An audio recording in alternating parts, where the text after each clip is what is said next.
Well, thank you to all of you, and thank you to Denmark for this opportunity. We've been through a lot of interesting discussions, which are in some ways quite depressing, like what you see on the screen and what you still see on the screen. And all of this, you know, all of this chaos and anger we have about the fact that we have been and are being lied to by so-called officials, like this one as well. And what I would like to do is I'd actually like to try to uplift you, because history, as we've been taught in school, to some degree is a lie.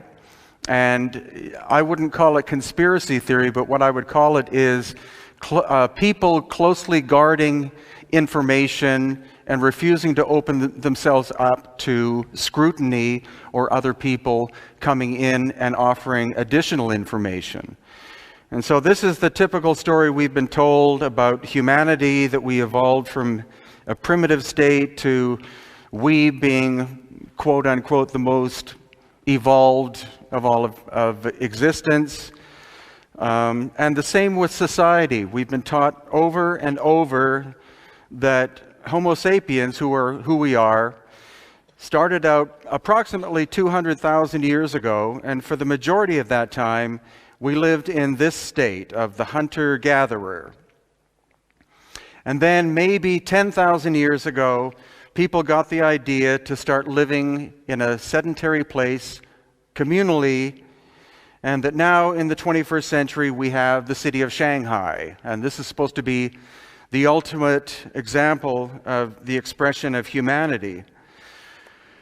The two places that I'm intimate with and want to discuss are mainly Peru and Bolivia, and also Egypt, because they spiritually and in terms of tourism, etc., are, except for Egypt at the moment, the hottest places for people to go to in order to study ancient things.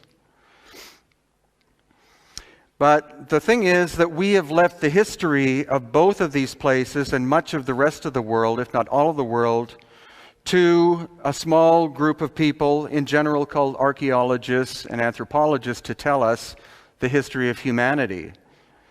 And the problem I had with the first trip I made to Peru was the fact that I saw buildings of such phenomenal construction that what the archaeologists told me in terms of these tools, bronze chisels and stone hammers, which were the highest level of technical sophistication both in ancient Egypt and in Peru, were responsible for all of the constructions I was looking at.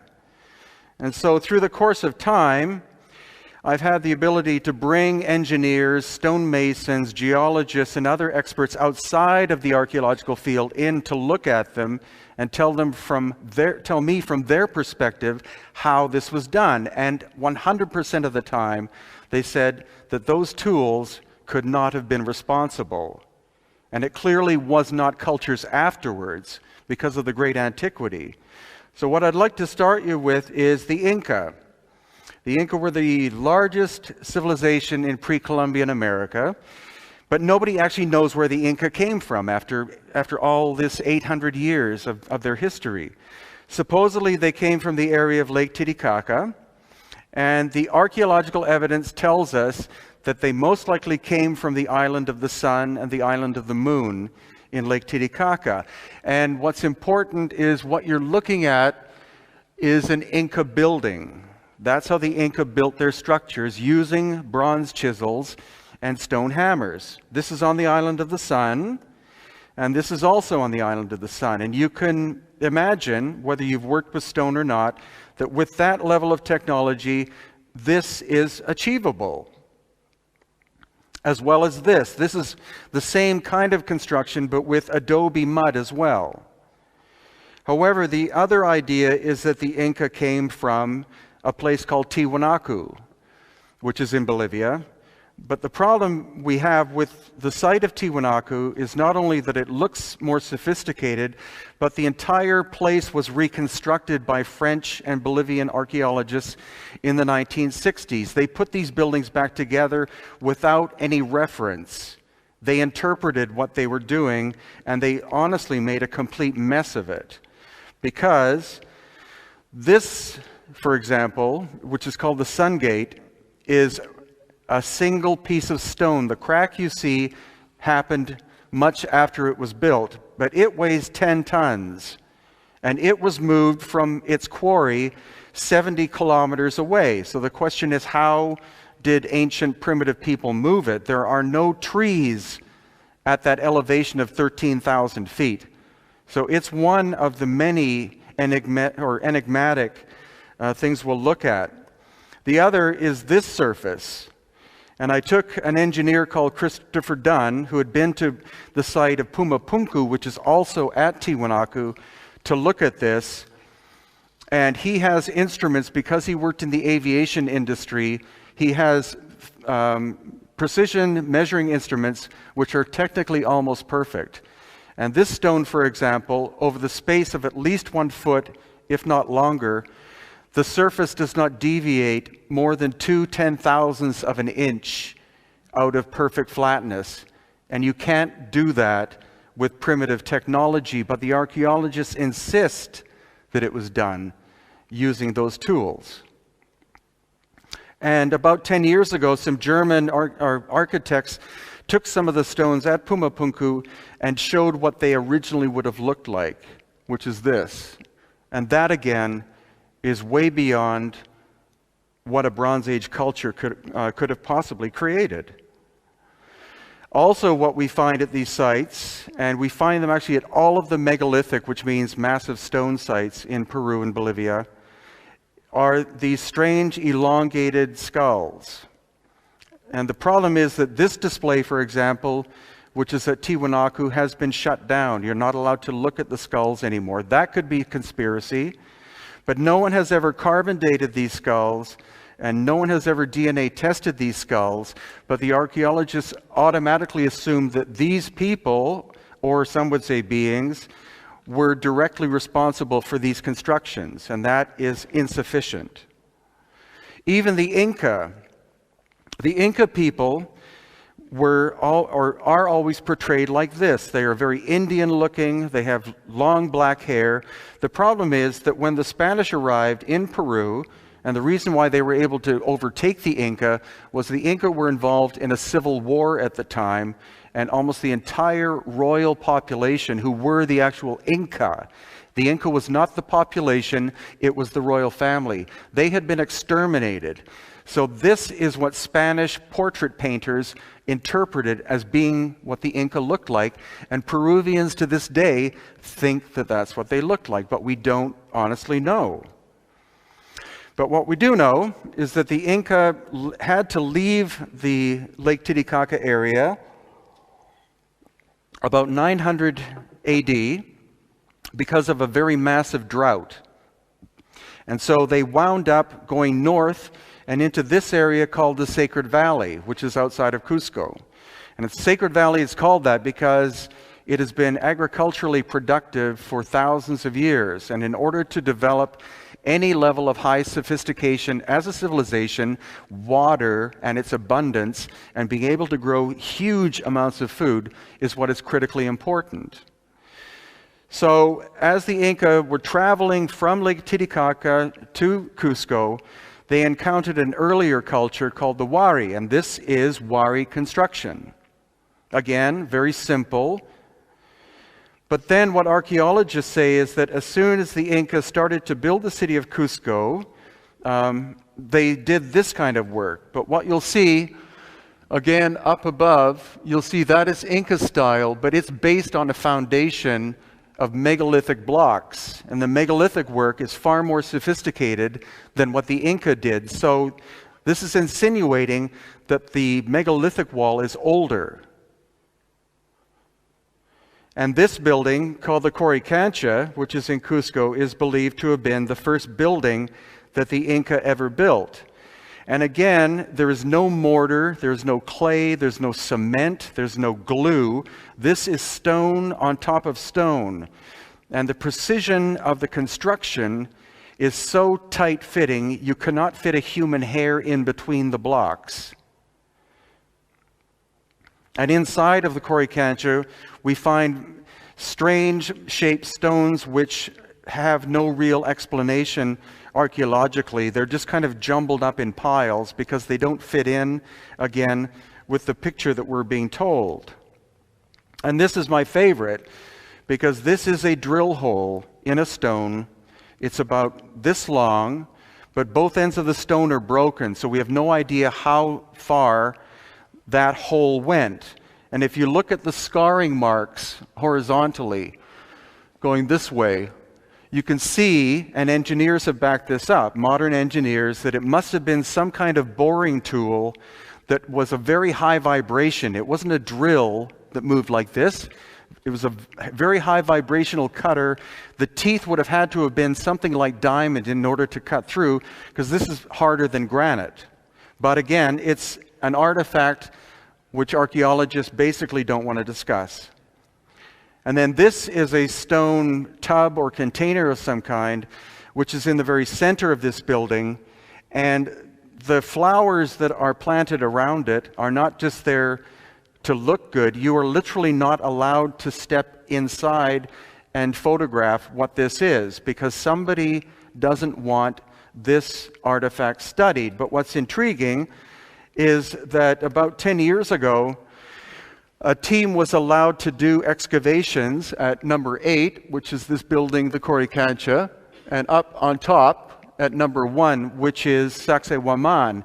And they found a tunnel system cut through solid bedrock, connecting one with the other. The Inca could not have done that.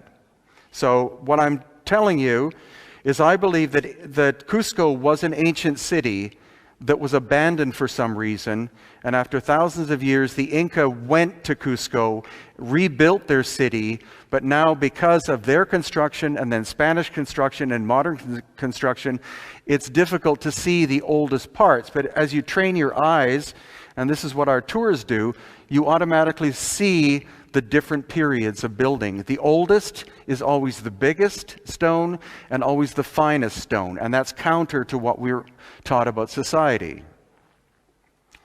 Even in Inca times, the Coricancha building and where that tub is was called the center or the navel of the world. And it's from there that they believed energy moved out either from the center out or from the outside in. And I believe that's a concept that the Inca inherited from some energetic principle which is still at work inside this building. And as we step outside the Coricancha, there is this street here which is aligned to the winter solstice, which is an interesting thing. But more importantly, when you go up close to this, again, on this side, this is Inca work, but it's built on top of something larger and older. And that's a simple indication that somebody was there previously of a higher level of technical ability.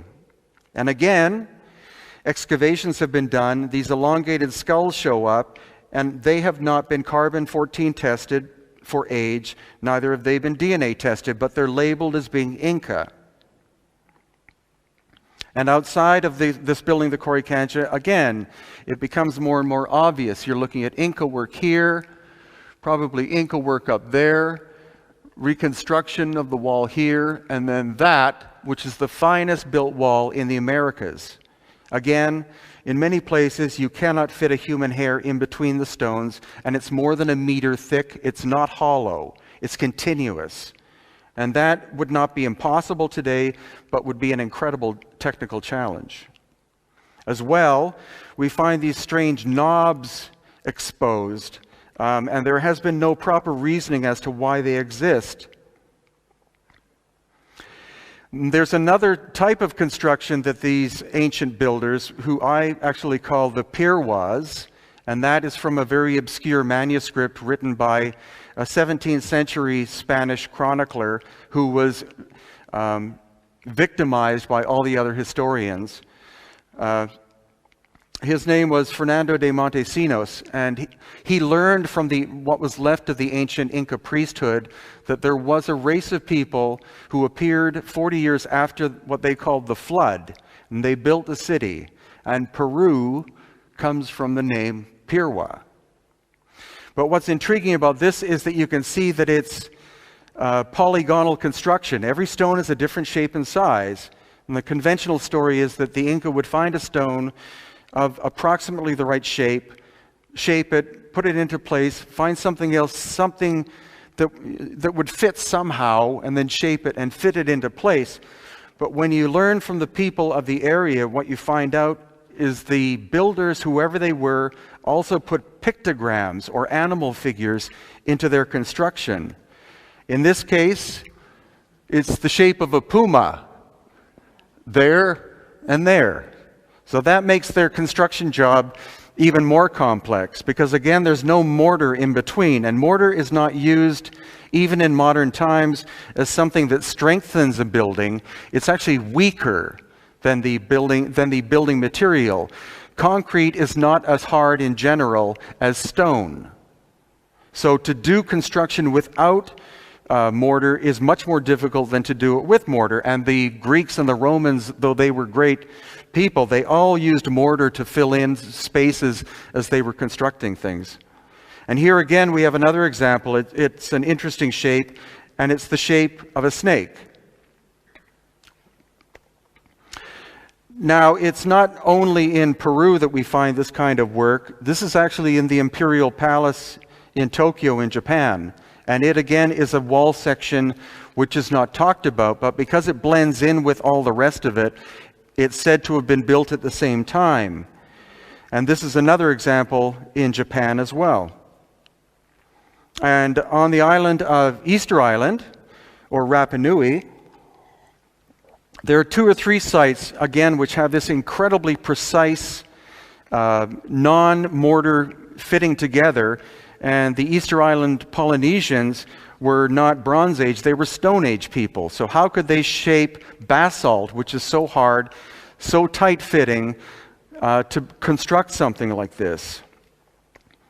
The other thing a lot of you may not know is that the so-called Easter Island heads, of which there are more than 900, none of them are heads. Every single one is a full body. So here you see the excavation of one going down. And Thor Heyerdahl in the 1950s was the first to discover this. And the best example is here. They dug down, and they were able to go down at least to where the statue itself, there were no legs, but it went down to the navel. And that's another reason why Easter Island's ancient name symbolically was called the navel of the world. I was there with Dr. Robert Schock, who was the geologist who was able to redate the Sphinx in Egypt as being older than the dynastic Egyptians, because he is an expert on the weathering of stone. And he, as a PhD geologist from Boston University, has no problem to say that he believes some of these were constructed at least 12,000 years ago. And we'll get into related things about that. There's another site some of you may have heard about called Göbekli Tepe, which I've not been to, but which is in Turkey. And it seems to have been buried either on purpose or as the result of a cataclysm at least 10 to 12,000 years ago. And again, the timeline we're told is that Sumeria, Egypt, China, and India were the beginnings of civilization 6,000 years ago.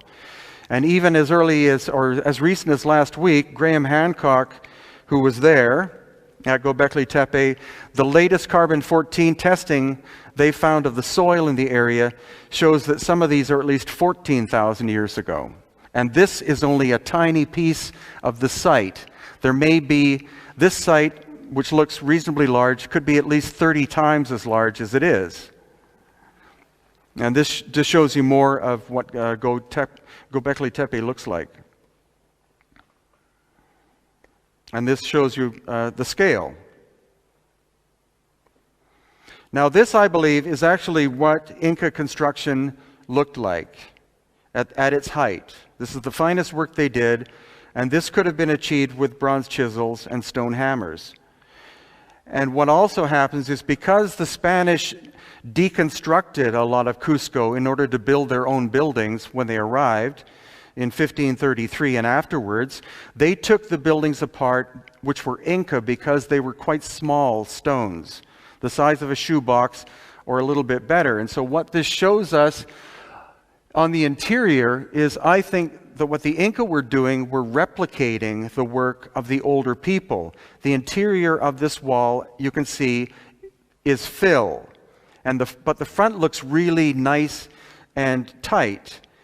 But this, again, because this wall has been taken apart partially, the front of it is a veneer appearance of being beautiful stone construction.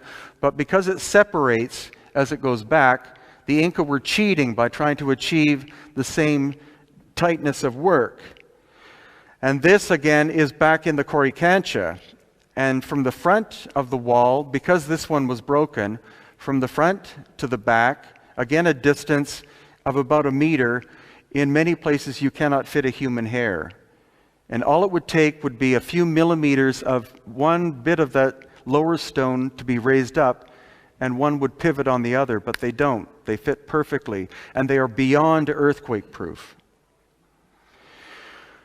Now again, these very ancient people, the so-called Pirwas, and some call them the Viracochas, are depicted in sculpture at the site called Tiwanaku. And what we can see is in the depictions, they're shown to have beards. And that is not a Native American characteristic. And this is where Thor Heyerdahl got his Kontiki image from that was on his sail, because these ancient people were called Kontiki Viracocha. And he was vilified by the scientific community for his theories that people were able to move across the Pacific and other oceans thousands of years before the Europeans did. But the thing is, at least Thor Heyerdahl had the guts to build a ship and get on board and test it, whereas most academics sit behind a chair and argue back that it's impossible. This is one of the most profound sites in Peru, and this is called Sacsayhuaman. And here you see the size of the people compared to the size of the building blocks. Some of these stones are 125 tons, and local guides will say that the quarry was right there, but it's more likely that the quarry is at least 72 kilometers away and at a altitude almost 1,000 meters lower than this location. So how were those stones moved? And even more recently, some Russian geologists took samples from this site and analyzed it, and they honestly believe that what it is concrete. But not concrete that you pour, some kind of concrete you can shape. And that the wall itself, or the stones on the surface, have been heat treated to at least 1,000 degrees Celsius. And this is not something you do with a little bonfire as you're working. And here I am, and this just shows you again the sense of scale, but also these people decided to do pictograms. And so above my head is actually the shape of a puma's paw. You can see the paw and the 4 toes. And again, also at Sacsayhuaman, we see examples of this, where you have this incredible cutting precision in stone, which is, there's the so-called Mohs scale, which is the hardness of materials. Diamond is 10. It's the ultimate in natural materials. This stone is about 7. Bronze is about 3.5. You can't cut stone like this with bronze tools. It would be like trying to cut a tree down with a plastic knife. It's impossible. The tool has to be harder than the material. But not only that, it is perfectly level, within 1/10 of 1 degree. And some people say this was a quarry, but if it was a quarry, why would you be so precise about cutting the surface perfectly level like that?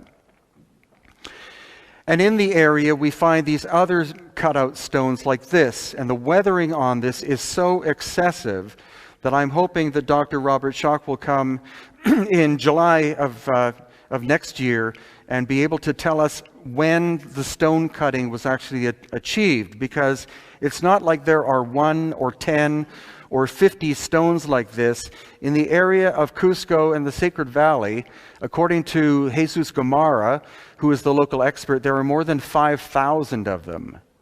So when people say this was an Inca throne, there were a lot of Inca, obviously. And this one is even more dramatic, because if you see the front, this one here and that one, and even the one in behind, at one time all three were interconnected.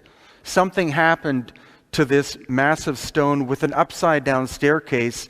It's much larger than a bus. Something caused it to snap into 3 pieces. It could have been a very ancient cataclysm.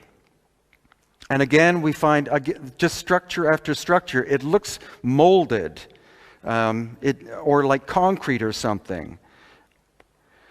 And again, another example, as we get closer to this, which is called Amaru Machai, again, you see the erosion of it. This is very hard limestone, but it's unlikely, though we need a geologist to corroborate it, it's unlikely that this is the result of weathering during the time of the Incas. It looks too old, and if you've ever been to Turkey, you see a lot of this kind of thing too. And there's talk of sites in Turkey being thousands and thousands of years old, like Göbekli Tepe is. On the interior of this one, there are surfaces which are so polished, some people again say that whoever did the work applied some kind of high heat to it to melt the surface and make it glass-like. And this is another example of that. And here is a site called Pisac, and you can see the wall in the front is of much higher quality than the work in the back, but it's all said to have been done at the same time. And how would you have people of such different technical ability working side by side to create such a difference in construction? And one of our favorite sites is in a cave outside of Cusco, and this actually is not on the tourist map, and as far as I know has not been discussed by archaeologists much. It's just an astonishing sculpting of a stone surface with unknown tools. And inside the same cave, we have this, which is kind of inexplicable because it's a false door and it doesn't go anywhere. But somebody was able to cut into the stone surface like that, one would presume with reasonable ease. And again, we have the same kind of symbol, but what is kind of important about this is that what we see at most of the major Inca, so-called Inca sites, is you'll see 3 levels of construction. You see this, which is very precise cutting and shaping. Next to it, you have stones interlocking into it without mortar. And then in the back, you have mortar work. And the work in the back we know is Inca, but whoever did this other, we honestly, we theorize. Now, this is a very famous symbol for anyone who has been to Peru. It's called the Chicana, which means the Andean cross. And it, though being a simple symbol, is incredibly complicated in terms of what all of these angles and facets represent. But what's kind of more intriguing is where you see it says Ruta Viracocha, and that means the way of Viracocha or the path of Viracocha.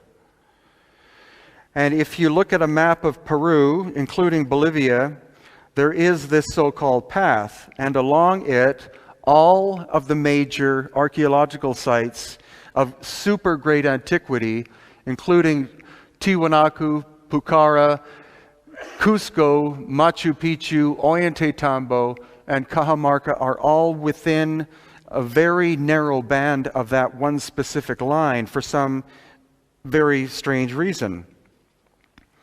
And at the site of Ollantaytambo, which is actually one of the largest complexes in Peru, or actually the world, we distinctly see very different styles of construction, though it was said that this was built probably over the course of 20 or 30 years. What you see are the magnificent Inca terraces here, which the Inca were responsible for. They were masters of agriculture and engineering on a Bronze Age level. But as we go higher up, then we start to encounter other ways of construction which are far more difficult.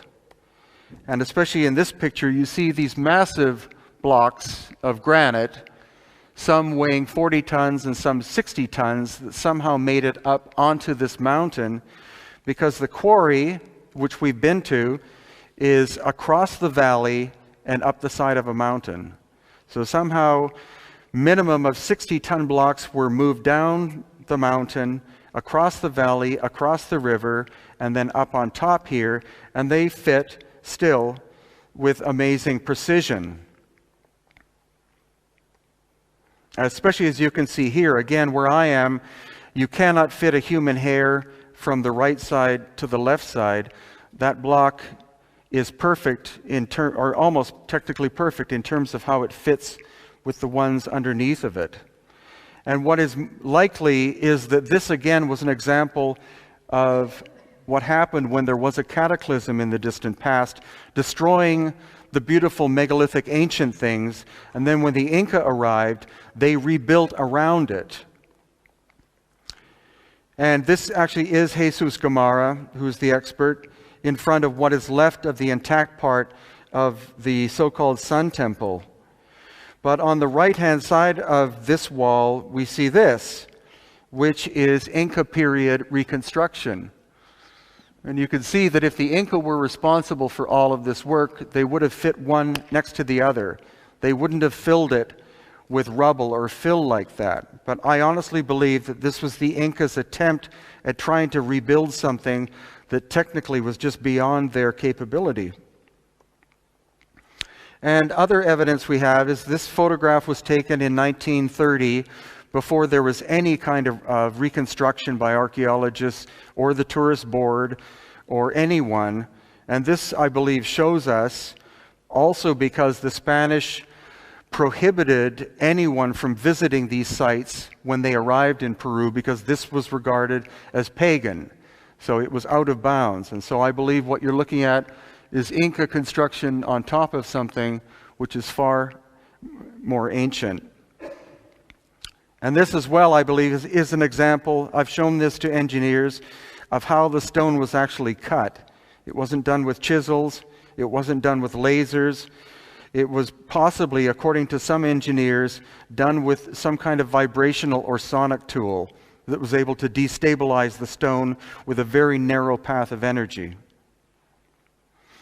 And what we do find is we do find perfect 90-degree angles, but in general, these ancient builders were not interested in the linear way that we approach construction. They were more interested in organic ways, which makes it a very difficult job actually for engineers when you take them, because they don't understand why they would do the construction technique that they did. It looks far more difficult than to do it in the standard, what we would call a Western technique. And this is another example of where stone has been extracted from the bedrock using an unknown kind of technology. The question is, you can cut down one side, cut down the other side, cut down the bottom, but how do you extract the stone? How do you get in behind it to cut it down is the question that most engineers have, and archaeologists in general don't even want to bother to look at this sort of thing. And just more examples. Across the valley from Ollantaytambo is this mountain. And if you look, you can see buildings clinging to the side, which are great achievements of the Inca civilization. We know because as we go up there, we can see the construction technique.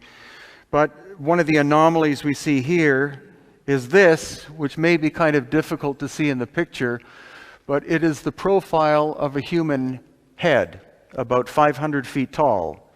A lot of people will say that it's natural, but as you get closer to it, I think, as a sculptor, somebody was responsible. Here we see the mouth, we see a fang or a tooth, and then the eye there. And it very much, once you see it, it's difficult to dismiss it as being a natural phenomenon.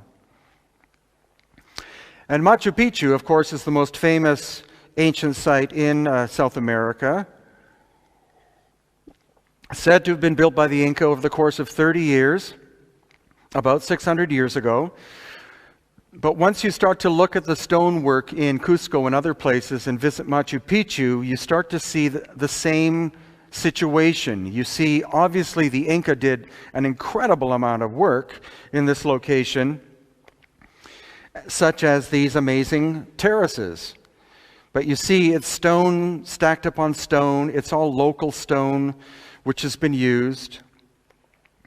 But this is a photograph from 1911 when it was discovered by Hiram Bingham. And already you can see the difference. Contrary to what some people say, Machu Picchu was not totally overgrown by plants, but it was high enough in an obscure enough area that it's difficult to see unless you're actually up there looking at it. But again, you see quite rough work here, but then this megalithic area, which is in the spiritual core of the city, or so-called city of Machu Picchu. And that's a phenomenon we find not only here or in Peru, but in general. If you're looking for the oldest work, look for the core of the most ancient of sites, and that usually is where you'll find the oldest. From there, other work has been done on top of it and then expanding out. But in some places, there's so much work that has been done that it's difficult to see the actual oldest part of it. But this makes it kind of obvious. 1913, when they were digging Machu Picchu out, it revealed huge, beautifully constructed work such as this. And this is the famous Temple of Three Windows, right in the same tiny area. Now, the Intihuatana, which is called the Hitching Post of the Sun, is the iconic aspect of Machu Picchu. It's the center of the ancient part of Machu Picchu. And it's not simply a sculpted stone. It's in fact the top of the mountain. It's the exposed peak. Below it is a mountain of solid granite, white granite, with a very high quartz content.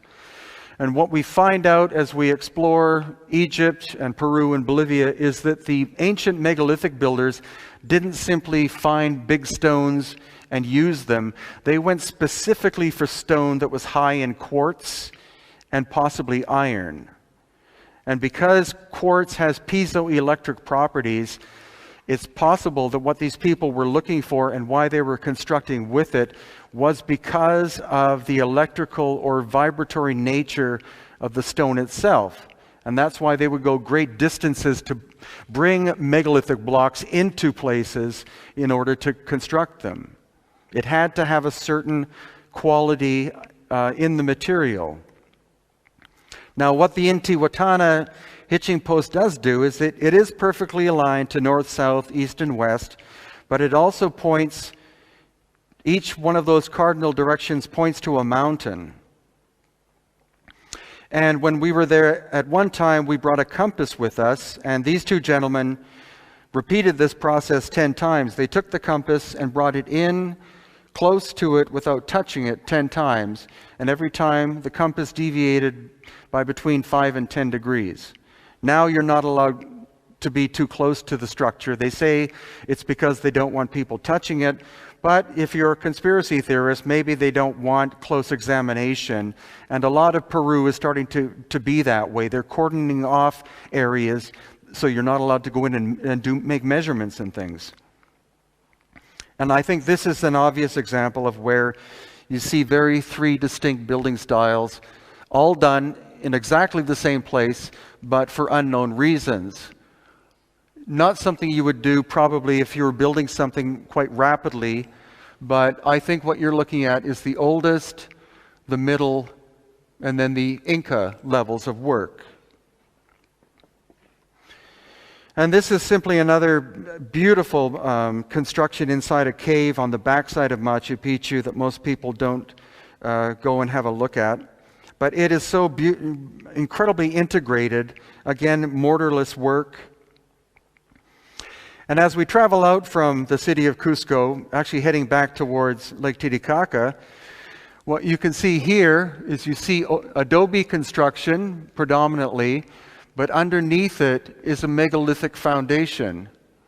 And if the megalithic work was done structurally by the Inca, you would think they would produce a beautifully straight line where one material intersected the other.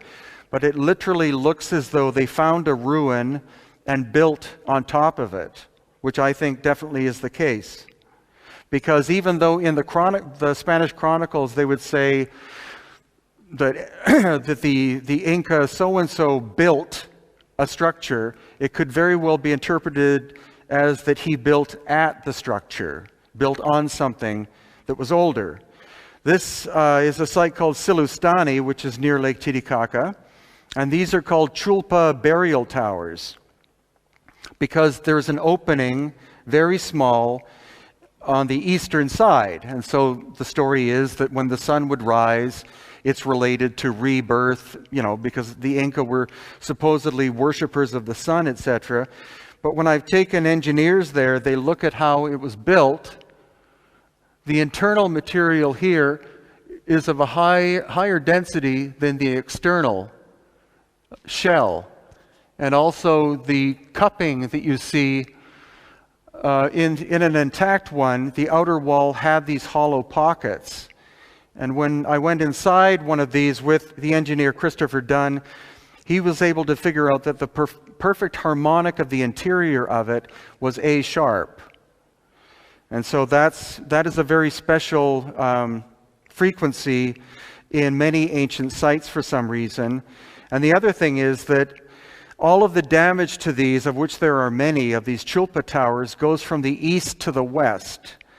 Most people will say it was the Spanish tearing the buildings down, but the pattern of it would insinuate, because some of these, the stones are much larger, they're almost the size of an automobile, and they are hundreds of feet away from the original construction, that there was some kind of acoustic disturbance in the distant past that literally exploded the site. And the same can be seen at Machu Picchu. You'll find these megalithic buildings where the stones have been pulled apart, not by people trying to pry them apart, but by some massive disturbance that literally pulled them and spaced the building blocks. This is a site called Aramu Muru, and I just show it because it's a spiritual mecca for people, but I don't think there's anything great in terms of its technical precision. But it's it's becoming a major tourist site on the shore of Lake Titicaca. But what's kind of intriguing is that the previous picture, which is Silustani, as well as this site, and Tiwanaku, 10,000 years ago, the water level was high enough that the shore of the lake was lapping at all these three sites at the same time, as if intimating that they were all used originally at that time. And then Tiwanaku and Pumapunku, which is the strangest place on the planet, I believe. A lot of people, many people believe ancient aliens were responsible for its construction, but it's the precision of the stonework is profound. Again, you take a metal ruler and you place it on a lot of the surfaces, and there's no movement, and you can't see light. If you take a flashlight, you can't see light in between. So a lot of these surfaces are within 2/10,000ths of an inch of being as flat as a glass table, if not better. Now, the thing about Pumapunku is that it was buried under mud, under a wall of mud that happened at some time in the distant past, and the majority of it is still buried. The Bolivian government has not gotten around to do much in terms of excavation there. But again, 10,000 years ago, the water of Lake Titicaca would have been lapping right at this site, whereas now it seems abandoned in the middle of nowhere. And these are the famous H blocks, which, if anyone knows anything about Pumapunku, these are the most interesting feature. There are about 10 of them, and no one has any idea what they were, how they could possibly have fit together. And again, a drawing made of what they would have originally looked like is this. And it's just inexplicable that a primitive culture, could have or would have bothered doing this kind of work. We don't, and I'll be going back in October and November, hopefully with a very intense magnifying glass, because so far we've not been able to find any tool marks at all, which is very strange. Usually when you cut something, the tool will leave a saw mark or a drill mark. And then if you're a master craftsman, your job is to make the tool marks disappear. But in this case, we don't see any. And throughout the Tiwanaku site, you see these very strange cut stones of no known function. These holes are not simply squares that fit, square cuts that fit down. They taper inwards, as if they were supposed to lock something into place. And once again, wherever we travel in the highlands of Peru and Bolivia and find these ancient megalithic works, we also find the evidence of the presence of these obscure, elongated skulled people. And that's work I'm definitely still working on. Also at Pumapunku, we have evidence. I've taken a drill bit, and in a lot of cases, this one specific measurement or size of drill bit will fit perfectly, but not without a gap in each one of these holes. So somebody at some time seemed to have been there with a tool at least of cobalt steel, tungsten carbide, or diamond, being able to bore into this stone, which again is about 7 out of 10 of the hardest stones on Earth. In an obscure part of Bolivia, we have a site called Samaipata, which I've not been to. But this is a giant stone outcrop of sandstone, several acres in size, and it's said to have been built by the Inca. This was built by the Inca, but no one knows who did all the work in the background. And again, you see the level of erosion involved. And in obscure museums in Peru, we find evidence of the possibility that somebody in very ancient times had high-speed drill bits and power drills. This is not something that you would be going like this with a bow saw to try to bore through.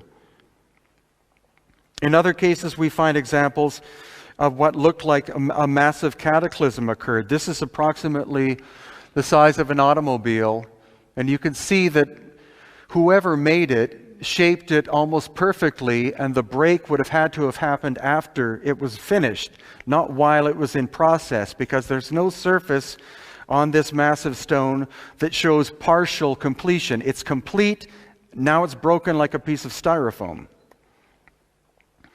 And at other locations, this is in the area of Ancash in the Peruvian highlands. And again, you have this strange mix of building styles.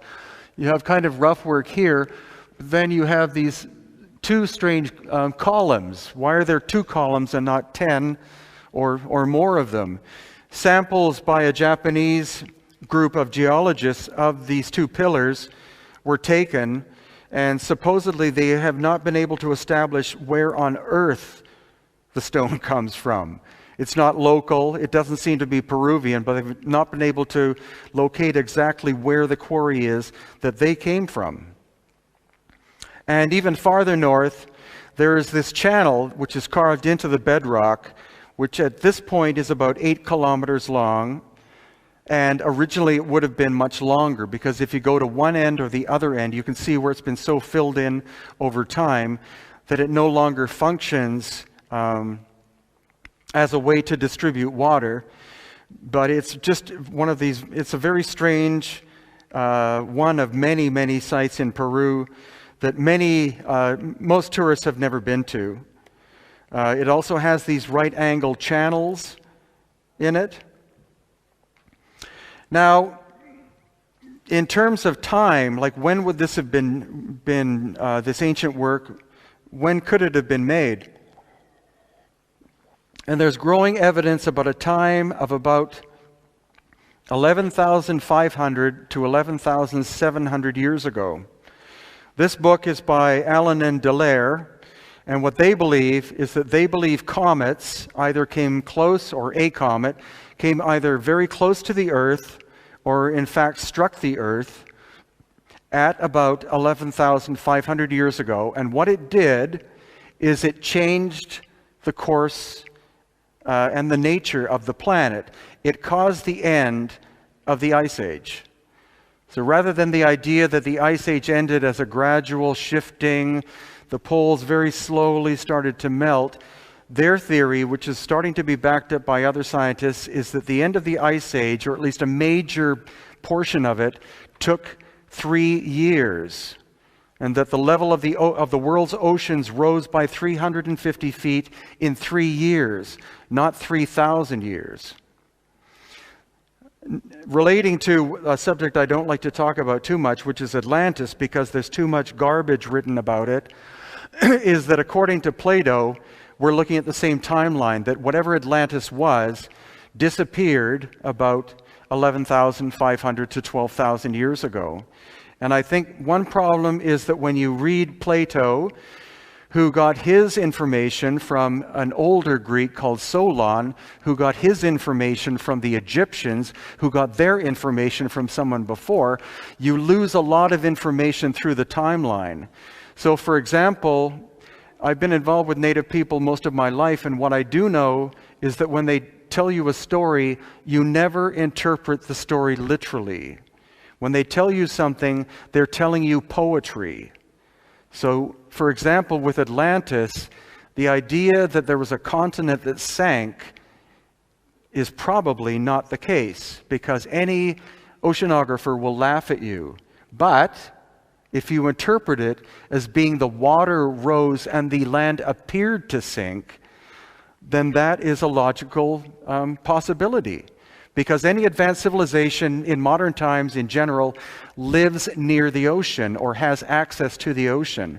So if you have a rise of 350 feet in 3 years, you're causing probably any sophisticated population to have to move very rapidly from where they are.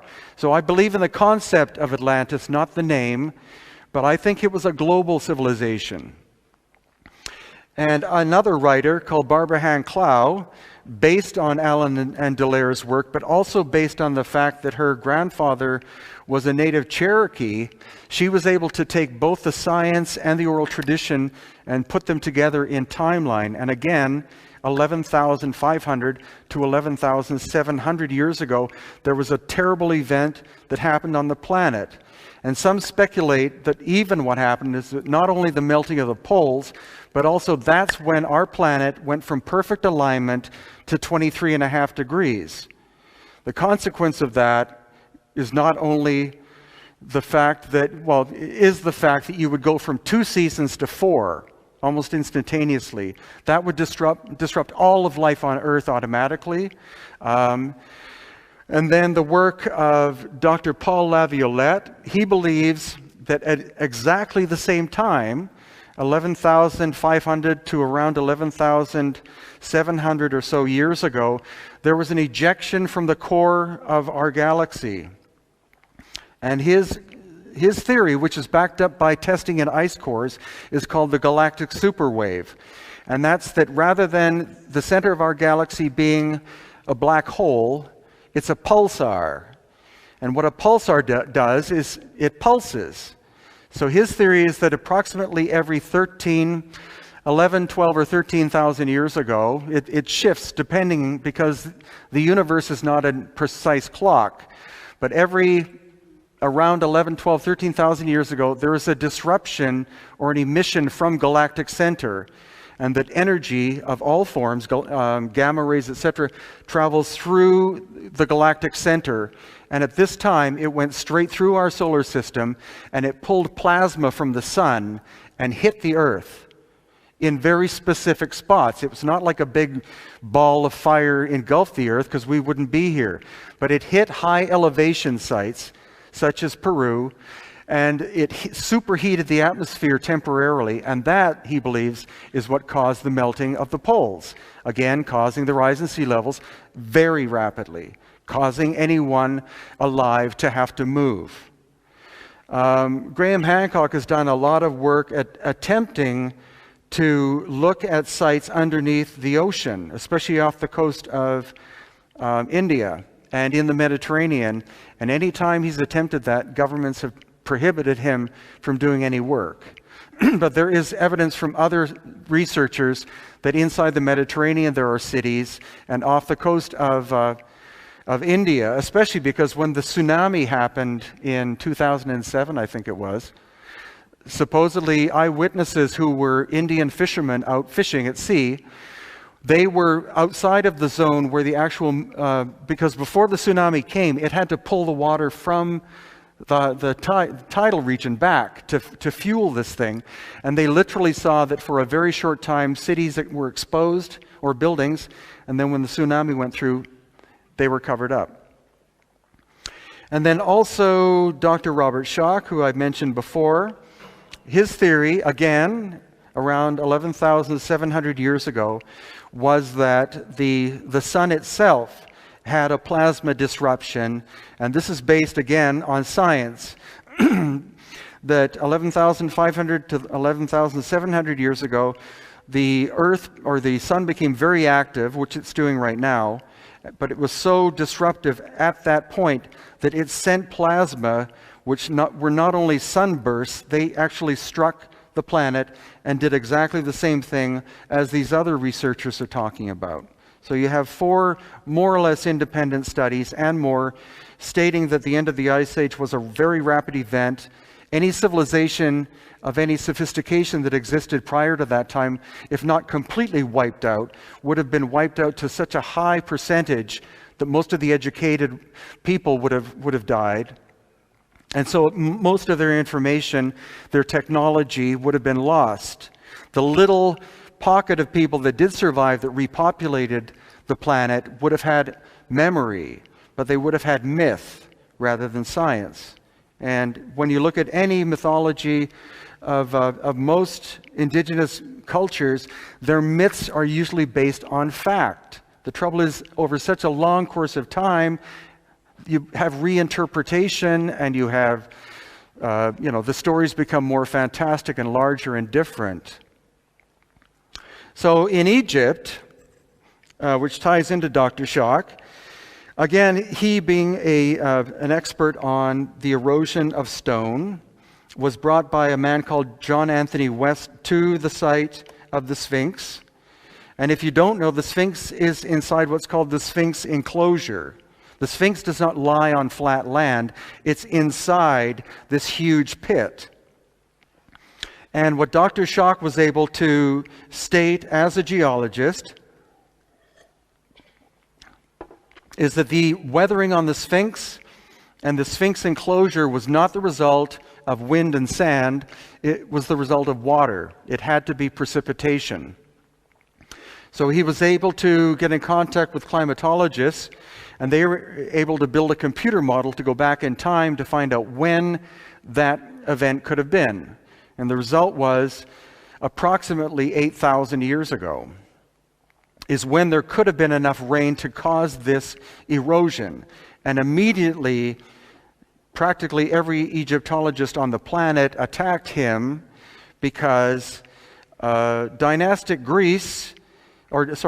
Egypt is not supposed to go back more than about 5,100 years. So Dr. Schoch was dating the Sphinx's construction at least 2 or 3 years earlier, or at least the erosion earlier than the existence of the dynastic Egyptians.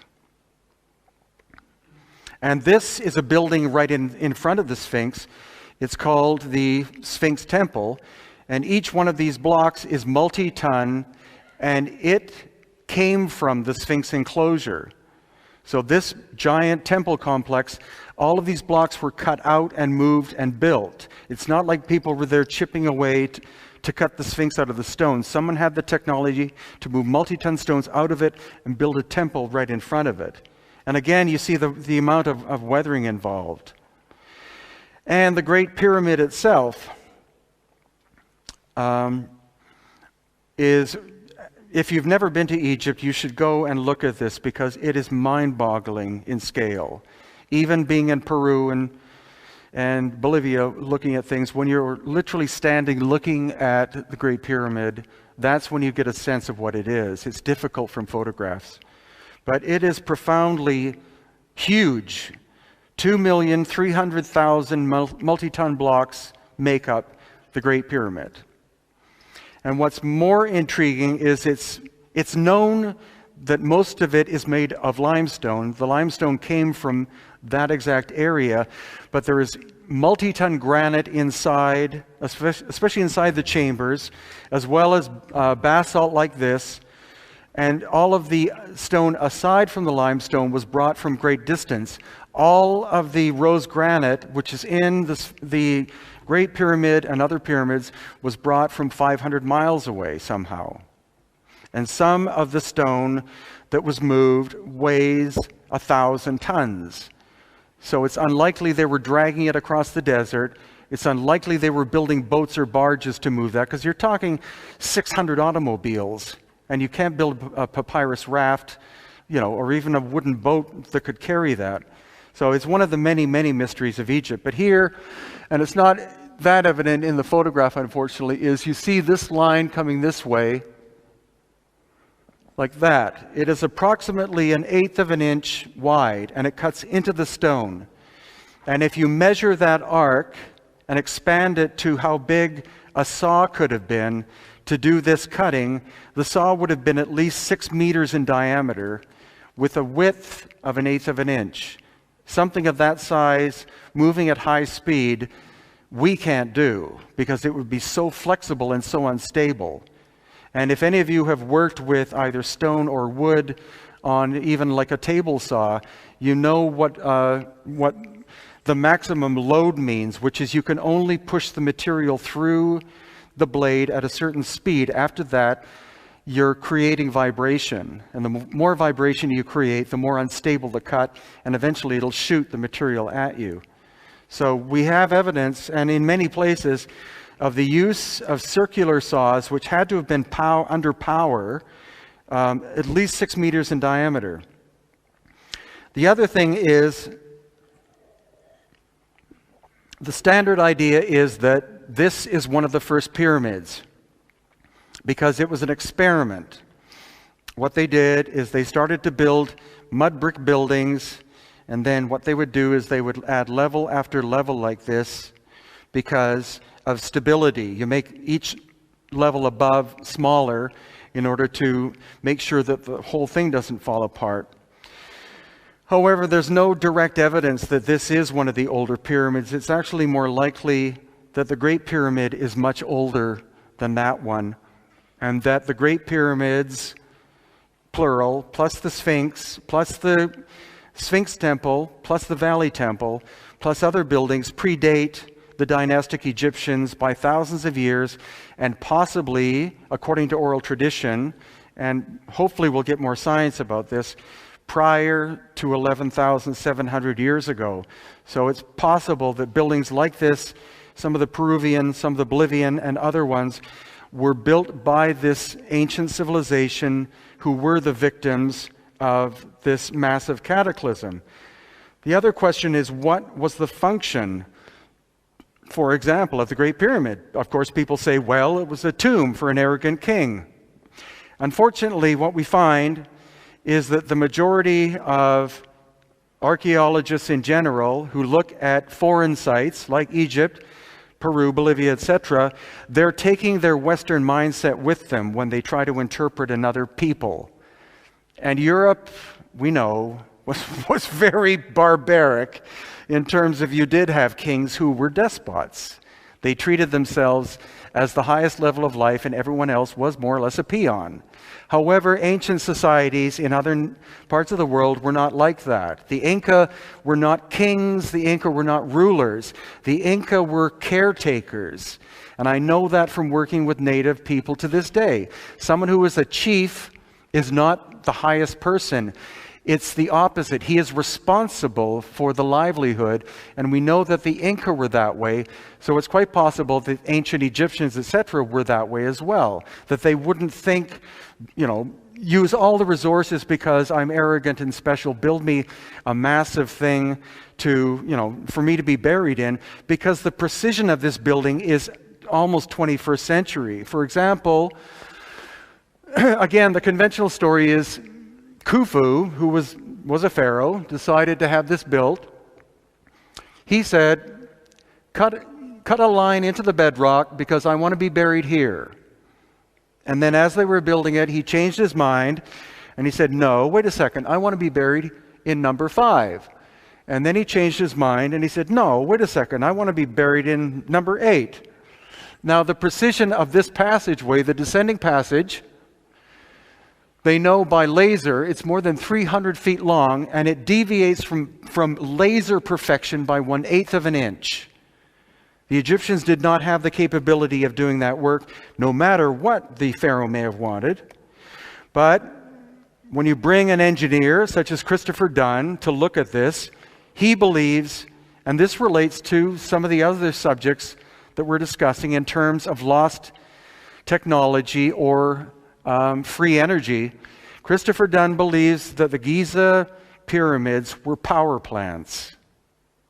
And how they worked was that there are tunnels, a series of tunnels that go from the Nile, and from the Nile they go straight to and underneath the Great Pyramid and the other 2 pyramids on that site. And that in his case, he believes that it was chemicals they were using to create hydrogen. But other people believe that what they were doing is they were moving water, and it was gravity fed underneath the Great Pyramid. And that at one time there were mechanisms inside the Great Pyramid that were capable of splitting water into hydrogen and oxygen, creating energy.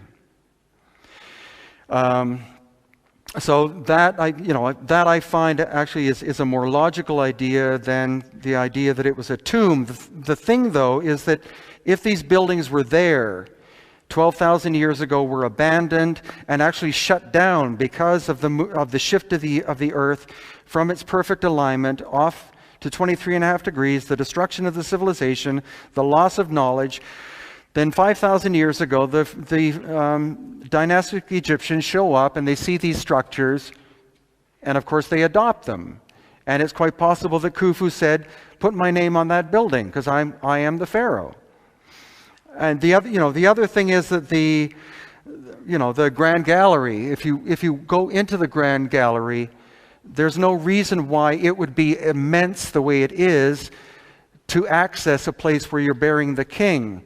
The sonics and vibrational characteristics are profound, and it resonates again to between A and A sharp. The other thing a lot of people don't know is that the Great Pyramid is not a 4-sided, it is an 8-sided pyramid. The flat sides are not flat, they gently taper in to the center. And engineers have looked at that and they say that shape is beautiful for either sonics or acoustics or for vibration. But you can only see it at certain times of the light, looking straight down, I would guess, from a helicopter onto it. But it's something that if it was built as a tomb is an engineering phenomenon that would be very difficult to do. Also, in the Queen's Chamber, there are the shafts that go up, and this is one of them, so-called Gantenbrink's door, because a man called Gantenbrink was able to build a little robot and was custom designed to go up the shafts in order to see what happened. And when it went up, then it reached this door, and there was nothing he could do, so they sent the robot back down. Later on, I believe he was allowed to come back once, and then he was kicked out of the country because he was able to get a drill attached to the little upawat, and it went up and it drilled a hole through. And what they found out was that though they thought these were 2 little flanges for sealing, the area off or whatever, Christopher Dunn, after being able to see photographs of the interior, believes that this was actually part of the wiring system of the Great Pyramid, that again, it's part of the electrical nature, and the reason why they're so eroded was because of the wear of the functioning of the Giza power plant. And another aspect to it, again, getting to the idea of free energy, or even Tesla, who I don't think invented what he knew, but he found out what it was and used ancient information, were the obelisks, of which there are many, used as almost like occult symbols now. Of course, there's one in St. Peter's Square, there's one in London, one in Paris, etc. But what you see when you look at these from very up close is the precision of the cutting of the hieroglyphs is inferior to the surface of the stone.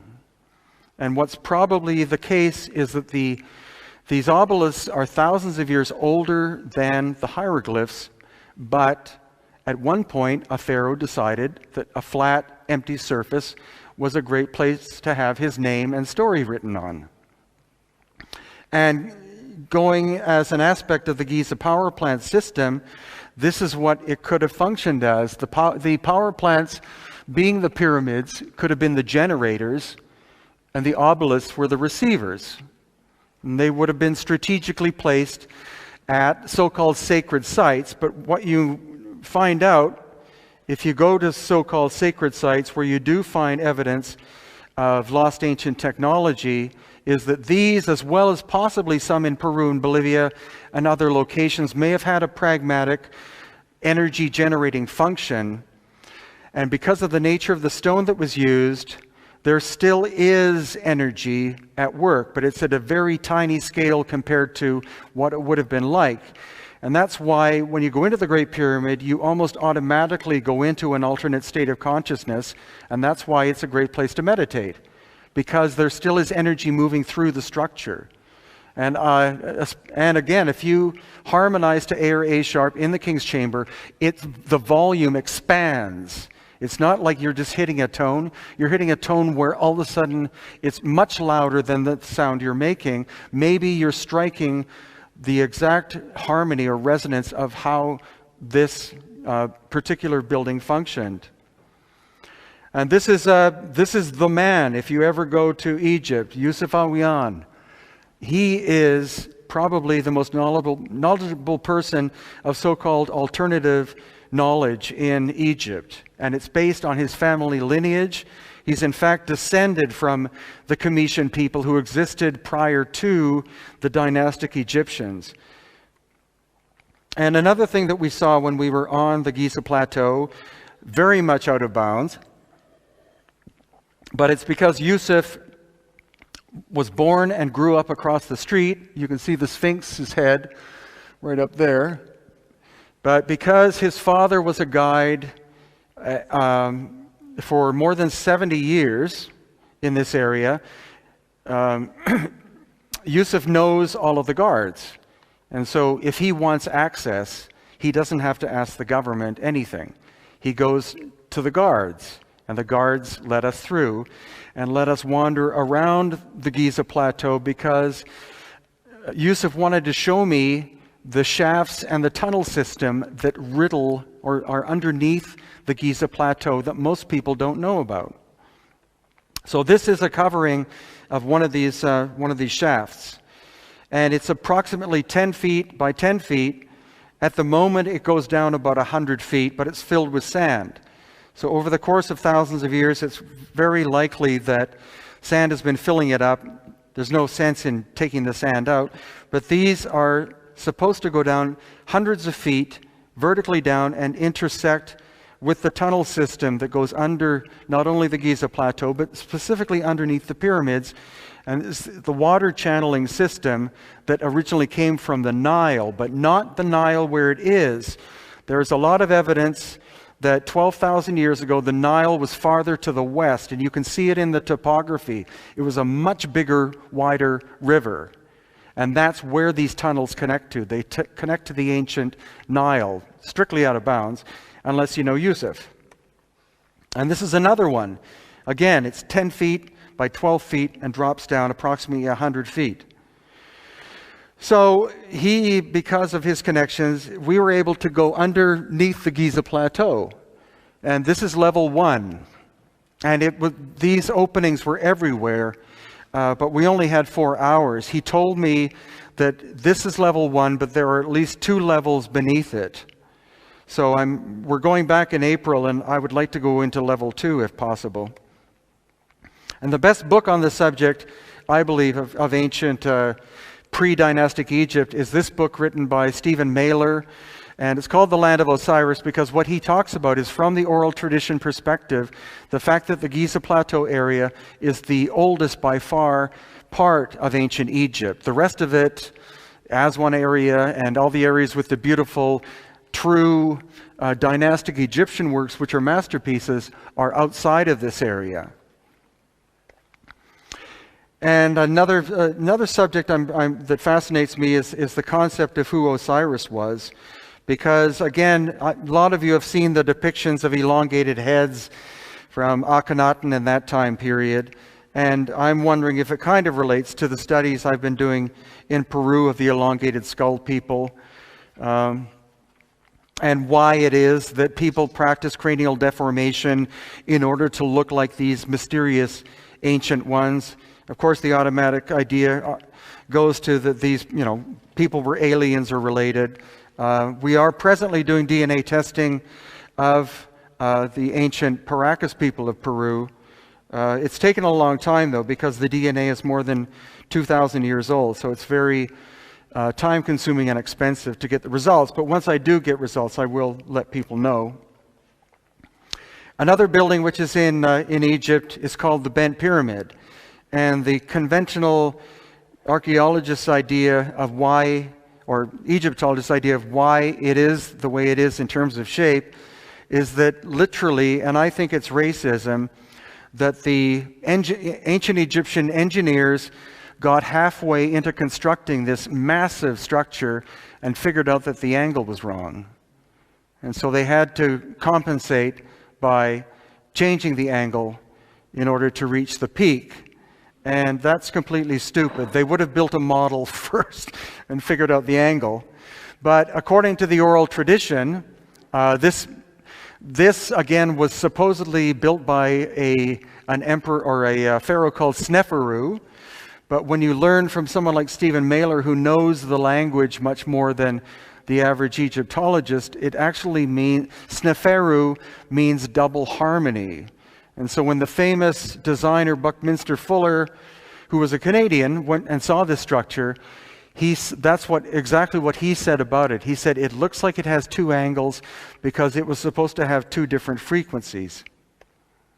And inside of it, again, a so-called burial chamber, but the baffling system and the accuracy of its construction, the acoustics are so profound that I think the idea that it was a vibratory structure is far more plausible than the idea that it was a tomb. And again, Egyptologists insist that these are the tools that were used to do the work. And the great question, or the great argument is, okay, well then where are the tools? Where are the high-tech tools? And the analogy I would give is that if you had an incredible level of technology and you had machines of some kind made of gold and crystal and who knows what, different materials to build up, then you wouldn't necessarily find them buried in the ground. If they were abandoned, then they would have been abandoned on the ground.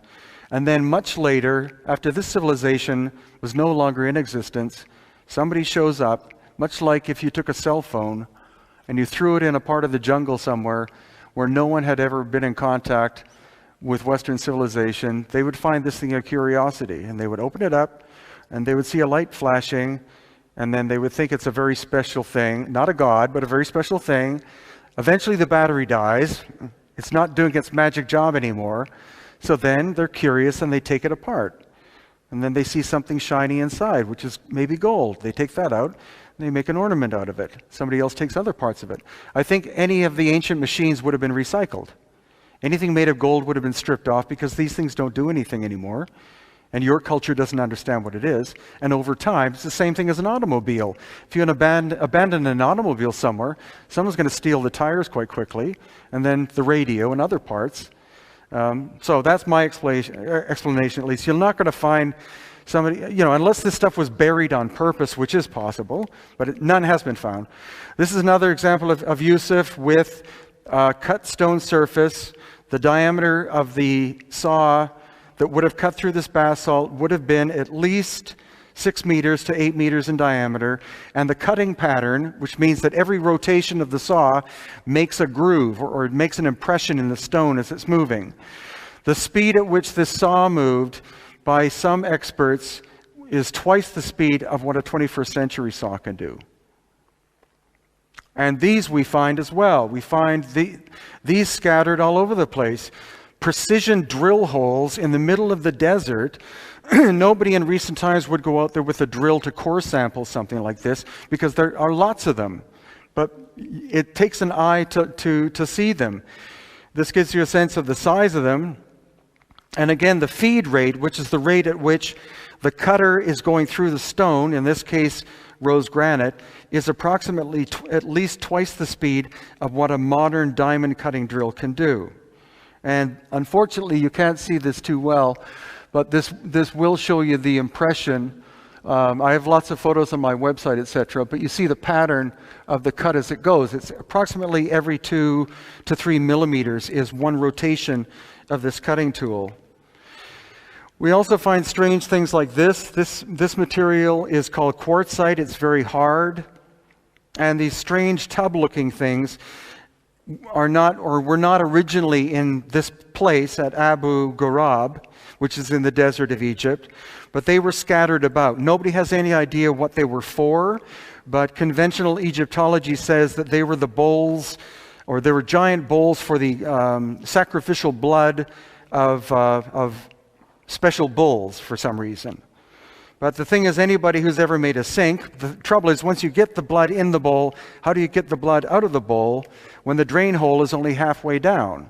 The drain hole should be at the bottom or lower down. But again, in each one of these, you have this very precise, cored out drill hole. And then here's Mirene. And this is the Serapeum, which is completely amazing. It's only been open or reopened for a year because it was thought too dangerous to go inside because the ceiling is supposedly unstable. But these are boxes made of gray granite and rose granite. The boxes themselves weigh 70 tons, and the lids weigh 10 to 15 tons. These are located, there are 28 of them, I believe. They're in a tunnel underneath the desert. No one knows how they got the boxes in to begin with, how they moved them from the quarry 500 miles away. But also the lid, for some reason, was cut out of the same block of stone. They fit together because they were once one piece. And again, Christopher Dunn has taken his instruments and measured the surfaces outside and inside, and they are within 2/10,000ths of an inch in precision of flatness. And this is Stephen Mailer, but this is an incredible example of the fact that, again, the precision of this surface is as close to being perfectly flat as is technically possible, and yet the hieroglyphics on them look like they were done with a nail or a screwdriver. They are so awful in terms of quality. So most Egyptologists say, well, because we're reading what's written on the box, and the box is telling us who made it and how it was made. But that is like somebody going up to a Maserati that was just made after someone has taken a key and carved a story into it and said, Bob the plumber made and designed this car. It's the same kind of story. And that I find actually at this point completely silly. You can run your hand up and down this surface, and then you look at the quality of the hieroglyphics, and it does look like a 5-year-old did the hieroglyphic work. It's not the work of the same time period. Nobody would be allowed to do such awful workmanship on top of something out of hard stone that is technically almost impossible to do. And then this is the interior of the box itself. It's a smooth, it's illegal to do this, which I did, but it's as smooth on the inside as it is on the outside. And as well is the statuary, and this is one of the more interesting stories because Christopher Dunn, the engineer, he works, or recently retired, but he worked in the aeronautics industry designing and making precision parts for jet engines. So in terms of modern technology, there are very few things that exist which require a tolerance as tight as a jet engine. Anything slightly out of precise workmanship blows the engine up. So he's been at this for 30 or 40 years, or it was his career. He was a machinist before that, so he has hands-on knowledge of how materials feel when they're precise. He can just use his fingers.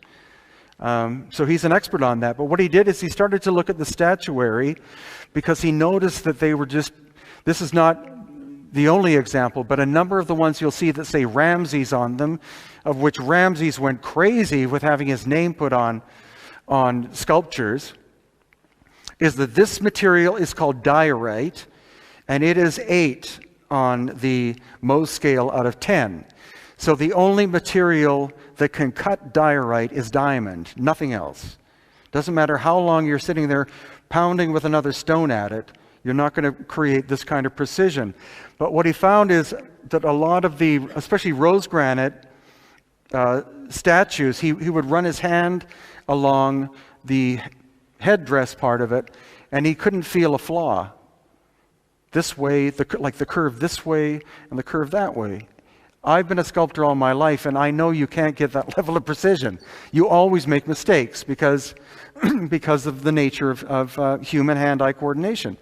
So he started to do studies, computer modeling, and what he found out is that with a number of the so-called Ramses statues, some of which are this big, others which are much bigger, that the precision of workmanship of those sculptures could have only been achieved with machining technology.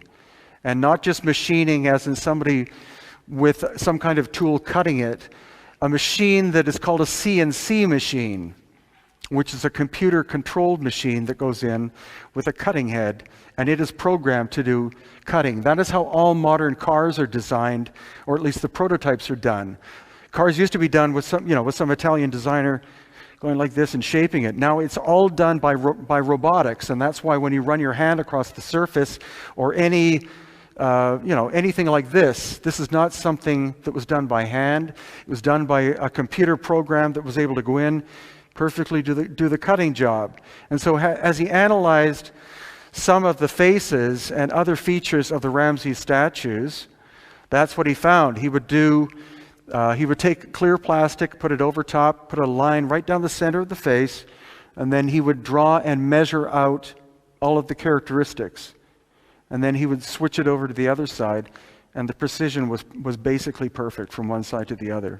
Now, a human face is not perfect, and B, there's no sculptor in the world that can achieve that level. We're talking within much, much, much smaller than a millimeter difference from one side to the other. And this is an example of how he achieved that on certain features. The ears, no, but other features. So he honestly believes that some of these ancient sculptures were created using a technology similar to what we have, which is called a CNC machine. It would go down, it would cut one side of it three-dimensionally, and then come back, and the program would simply invert the program, and then it would go and do the other side like that.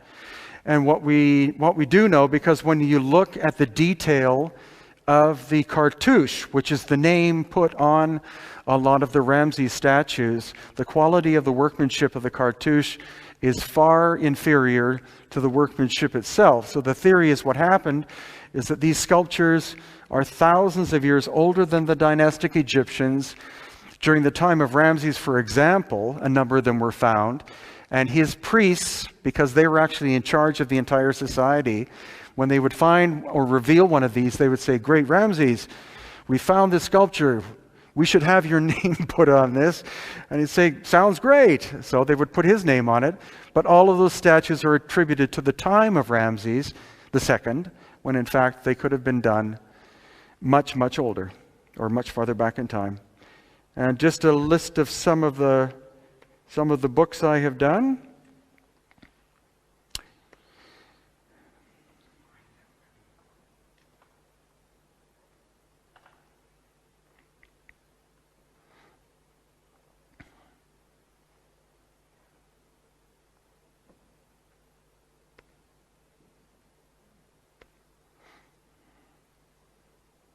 And now I'm open to questions if anyone has any.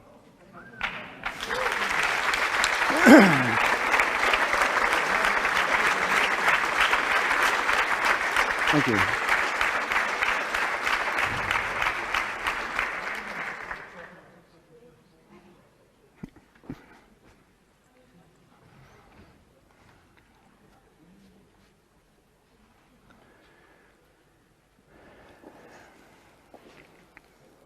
No questions? Yes.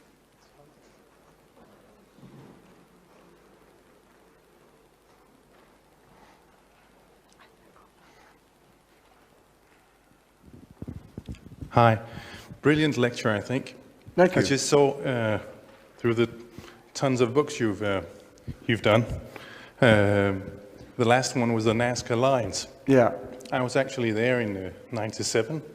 I'm sorry? I was actually there in '97. Uh-huh. And I just figured maybe you have a theory of any connection to the I'm sorry.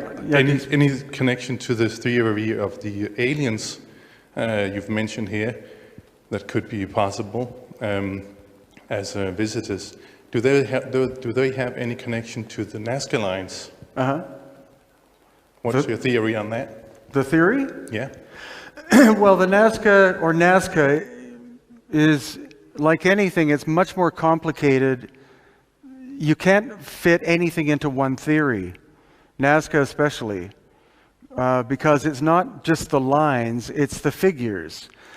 And I was affiliated with a TV series called Ancient Aliens for a while, and they did a recent one called Beyond Nazca, and it was appalling.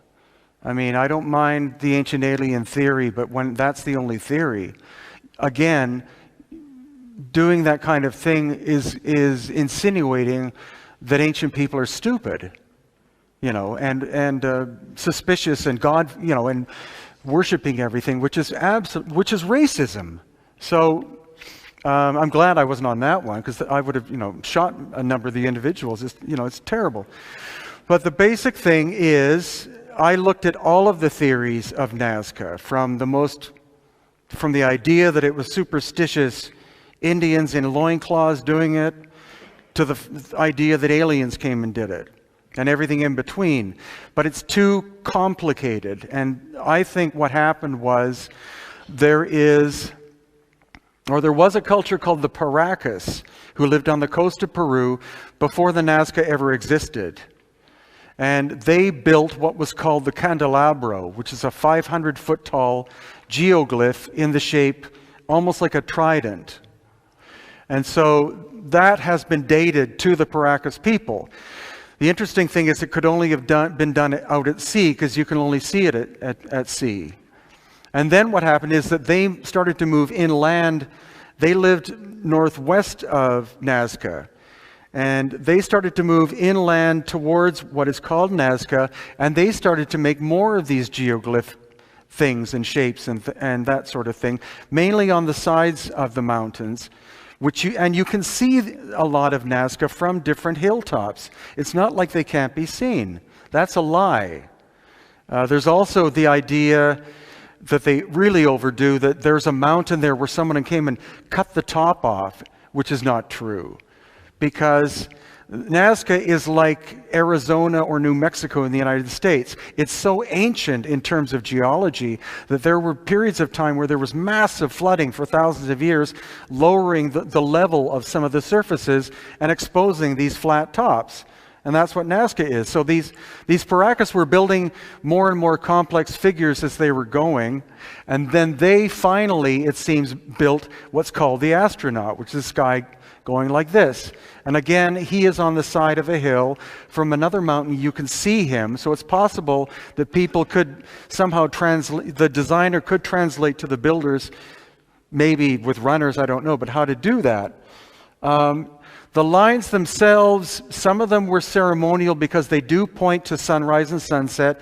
Others point to constellations rising and falling. But the majority of them were most likely made as a mapping system of underground water, because Nazca gets an inch of rain a year. And so all of the water that feeds the agriculture of Nazca goes underground, from the Andes under to the ocean. And it's proven that Nazca did build, they cut these holes into the earth to access the water. So I think they were building a series of mapping systems of where the water moved, because most of them the lines go from a hilltop downwards. But there's such a mess of angles and connections that it's been proven that they do not fit a map of the sky. And a woman called Maria Reich, who studied Nazca for 50 years, insisted that they were a map of the heavens. It doesn't turn out that they were. And then also, it's probable that the animal figures themselves were ceremonial. Each one of them, for example, the hummingbird, it is one line that goes like this around and back to the beginning, but the beginning and the end never meet. And that is an entry point. So they were most likely ceremonial. You would go down the beak of the hummingbird and do a series of ceremonies of some kind, and then work your way back out. And then people say, but wait, you can't see, the figures you can't see unless you're, above, looking down. But that's not really true.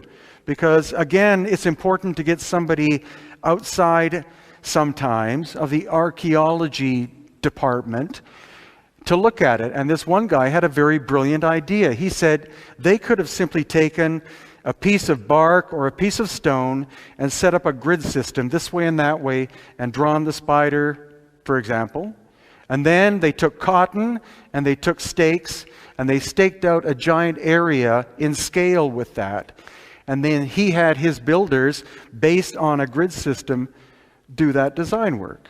I think the Nazca themselves were responsible for a number of the lines and most of the figures, but the Paracas culture did some of the work before that.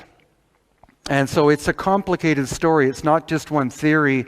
And I do like our Eric von Daniken to some degree, but the idea that somebody would be capable of traveling through intergalactic space and would need a runway in order to land their craft is completely, that is 20th century thinking. So that's my theory about Nazca. And the reason why they are on average about this deep now, and the reason why they've lasted so long is because it basically never rains in Nazca, not even an inch a year. Global climate change or HARP or somebody's doing this is starting to destroy some of it. But it's a complicated story, just like Egypt is a complex story, or Peru or whatever. And as I did say, I enjoyed the Ancient Aliens experience. My mind is very open to the idea that we are products of or have been in contact with other beings. But to use that as the automatic assumption before you say, couldn't ancient people have been smart enough to do this work? You should think about, did ancient people do it first? And especially ancient people we know about. Then if not, then what about ancient people we don't know about? And then if you exclude all of that, then possibly somebody else was doing it. My next question, because you talked a lot about 11,000, 12,000 BC. Is there any ancient people or artifacts, I know there is, but anything you found very interesting dating way older than that? Or, way older? Yeah, or older than that? No, at this point I'm limiting myself to that. Because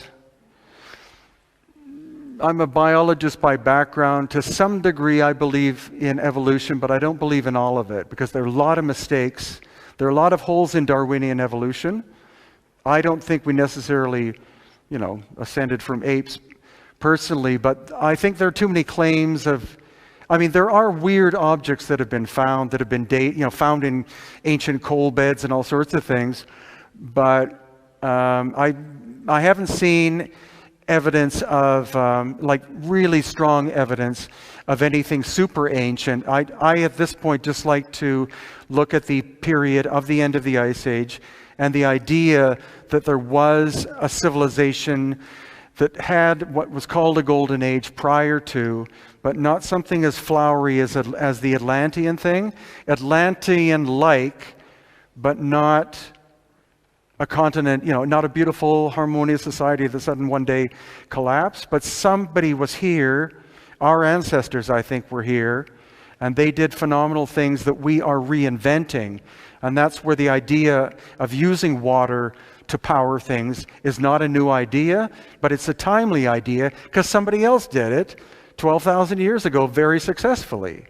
So that's why I'm really glad that I was given the opportunity to come, because my subject seemed completely out of whack with everything else, but it does tie in, because taking in the historical perspective, and what you learn, it's great to learn from the past to use in the future and be respectful of the past and be aware of the fact that our history goes back much longer than what we've generally been taught is important for us as human beings.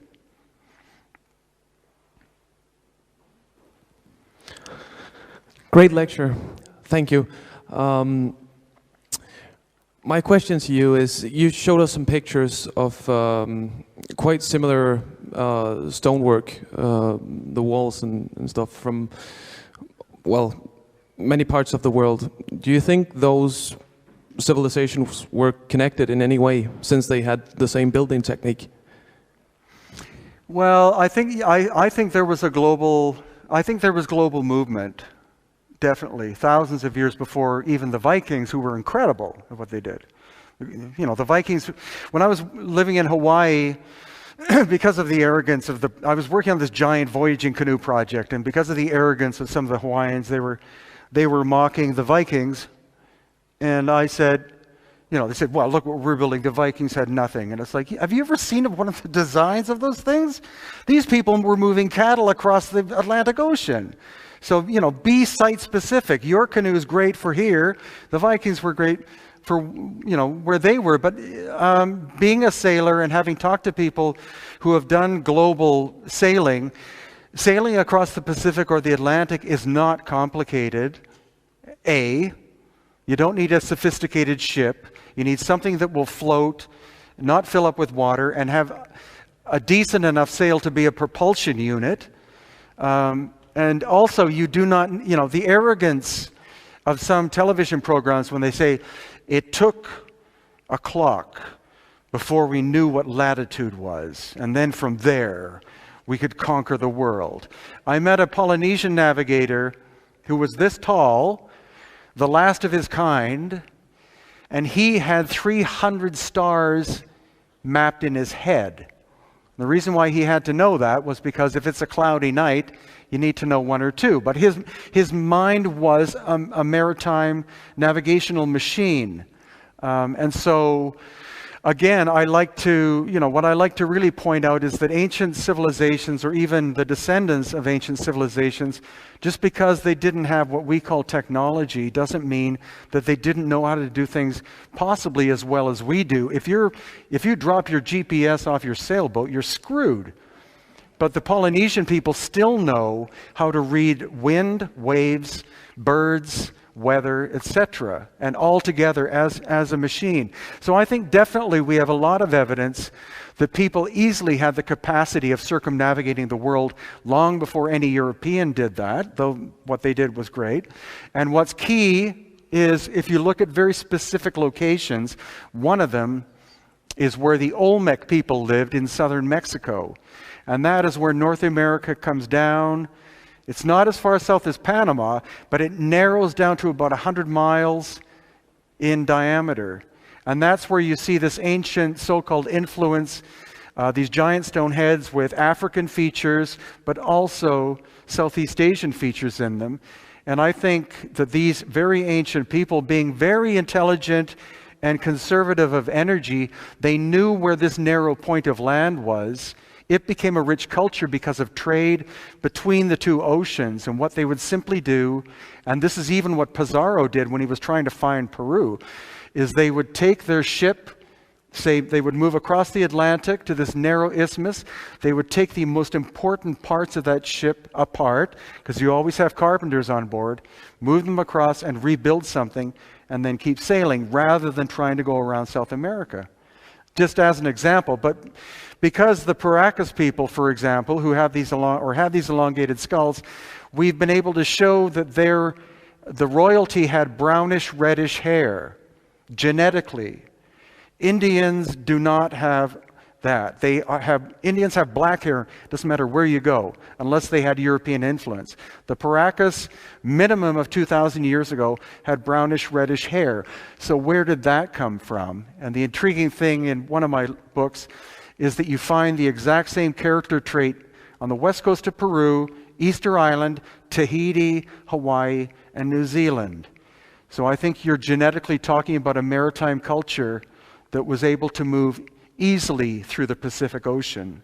And Thor Heyerdahl, again, was vilified by the scientific and academic community for his ideas. And now his ideas are being proven genetically that there was movement in the Pacific long before the Polynesians existed.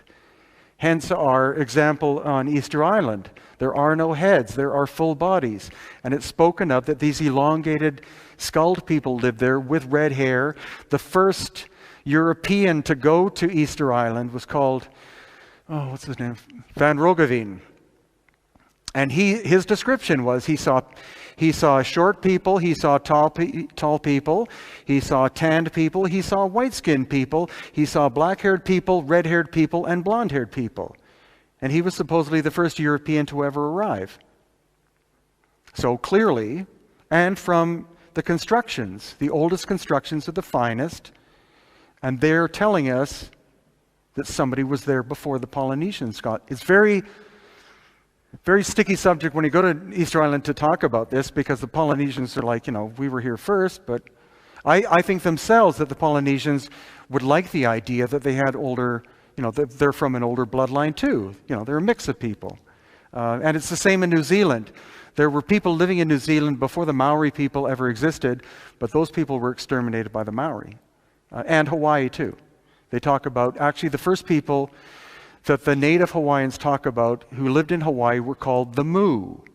And the land was called Mu. And that's the older name of Lemuria is a term made up in the 19th century or 18th century. But the people of Hawaii say, we have been here for 25,000 years. But they won't tell it to the general public.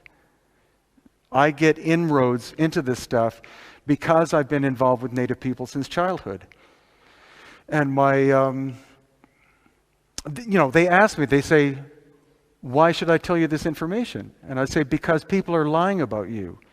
It's the same when we went to Easter Island. This lady, elder said, if I tell you this information, what does this do for my people?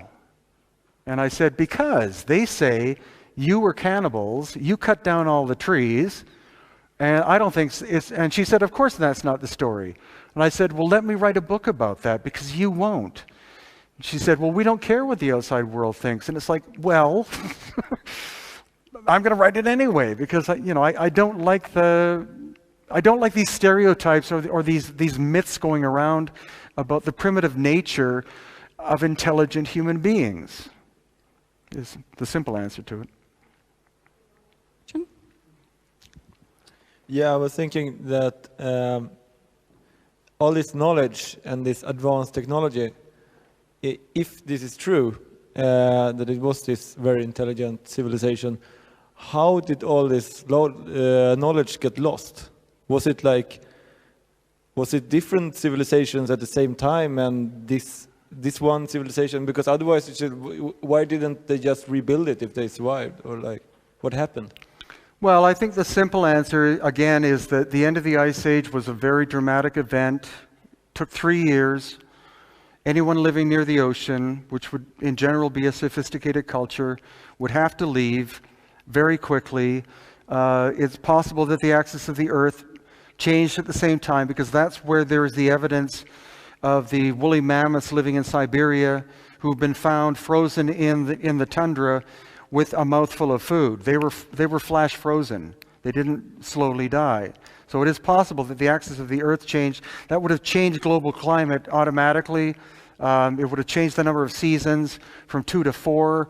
The rising of the sea level causes people to move. Massive, die-off of people. And so when you take 80% of the population and they're dead, then a lot of the information of that civilization is gone, because you're not going to be able to rapidly pass it on. And I think what does remain, again, is mythology. I honestly believe that in all of the ancient civilizations that we talk about, when they talk about myths, I think they're talking about their history. But it's so poetic now. For example, there's growing evidence that the so-called Titans of Greece, Zeus and Apollo, etc., that they were real people, but that in the distant past there was a major climate shift of global proportions. They were forced to leave their land of Greece, and there's growing evidence that the sites in Turkey of high elevation are much older than was thought. So the theory is that the Titans moved into the highlands of Turkey and lived there for, their lifetime, but went on for thousands of years.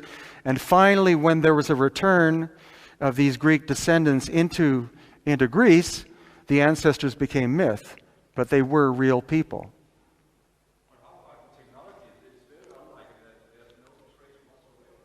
Well, no, it's not that there's no trace. There are fascinating things inside the Cairo Museum, but they have been mislabeled. Like, there's one thing called the schist disc. It's about this big.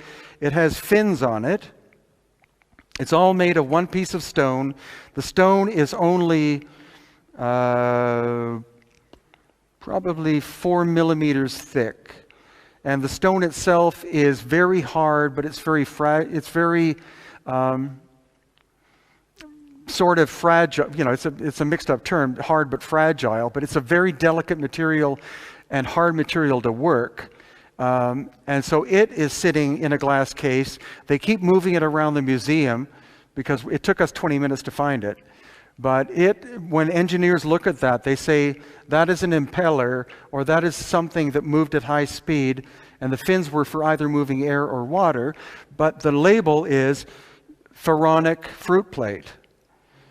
And it is conspiracy theory, but it's probably true that a lot of these pieces that don't fit in with the pharaonic timeline or description are hiding in boxes in the basements there. And in the Smithsonian is a terrible institution for that. They have so many artifacts they've found that have been documented from the 19th century of not things such as giants, but people like 7.5 feet tall with red hair who lived in the United States at the same time as the native people or earlier. But all of those skeletal remains were immediately taken to the Smithsonian and are in storage, and even academics are not allowed to access them because somebody wants a deliberate timeline of history to be told. And they don't want to go back prior to 3,100 or 3,500 BC for religious, political, and other reasons. I mean, the thing about when I went to school, it was all about the Greek civilization, that they were the Greeks were the first democracy, and then the Romans, were the next great, and then the Europeans. And it's like, this is taught to me as a European from Europeans. It's clear that the Egyptian civilization was far more highly evolved than the Greeks or the Romans or anyone afterwards were. But what they did as smart people was, and what native people to this day do, is they hide their information. So when the Greeks came into Egypt and said, tell us your history, you know, tell us everything about you. It's like the Greek or the Egyptians would often make up stories about their history because the Greeks were not allowed it. It's like going into somebody's house and going, you know, tell me about your family kind of thing. It's like if you move aggressively in, you naturally get people to be defensive. And that's what happened with the so-called Rosetta Stone. Egyptologists use the Rosetta Stone as the exact translation because they say, oh my God, it has hieroglyphics, it has Greek, and it has Coptic Christian. We can use that. But that was simply a tool of commerce that was developed. And so the first superficial level of the meaning of hieroglyphics were told to the Greeks so that they could use it for commerce. The spiritual level, the scientific level, and the other levels of the sacred ancient Suf language, which is Egyptian, was never taught to the Greeks because the Greeks didn't deserve to know it. And so by using the Rosetta Stone, you're using it as a direct translation, taking the hieroglyphics and directly translating, and anybody who knows anything about the ancient knowledge of Egypt just breaks out laughing and says, none of that means any of that.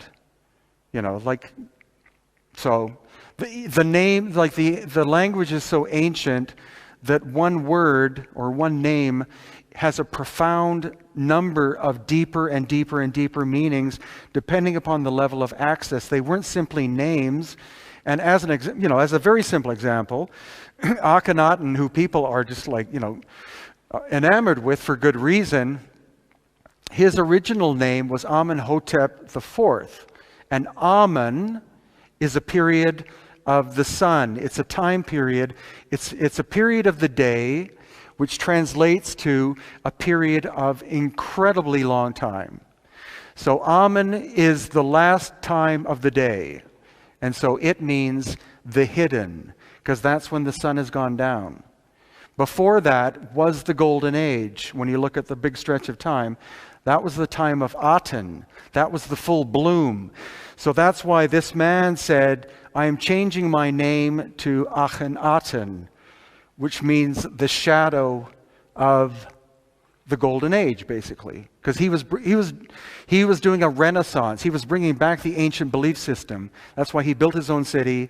He didn't worship the sun. He worshiped the sun as a symbol of the blooming, full blooming of consciousness. And our word Amen, which people think means go with God, comes from ancient Egyptian, and it means the hidden. So that's a simple example of what his name meant. Like he made up his own name. But any one of these things, it's if you can, and it's rarely possible, but if you can get involved in the oral tradition of a people, if it's still remembered, your comprehension goes up manyfold. But you have to be on a level of trust with the people, because too many people go in, whether they're archaeologists, anthropologists, writers, or whoever, take the information from the people, make a lot of money or do whatever with it, or make up stories like the whole thing about the Mayans being cannibalistic was a very short period of Mayan history. It was at the end of Mayan history when the ecosystem had just gone to hell that they began blood sacrifice. The Aztecs did. The Inca never did. But the Catholic priests made up that story about a lot of Peruvians think that the Inca did blood sacrifice or sacrificed children. They never did. But it was a great tool. When the Spanish moved in, you have to reprogram the people. You don't win them by beating them on the head. You win them through changing their way of looking at themselves. And that's why the first building that the Spanish destroyed is the Coricancha, because that was the spiritual center. They went in and they leveled it to the ground and built a church. So all these lost Inca people, they're used to going for salvation or prayer to this building. All of a sudden Jesus appears, this kind of thing. Sorry, I'm going way off track. Yes, while we are finishing this amazing, brilliant lecture and very fascinating stuff. Thank you. And we thank very much Brien Foerster for his research and beautiful lecture. Thank you.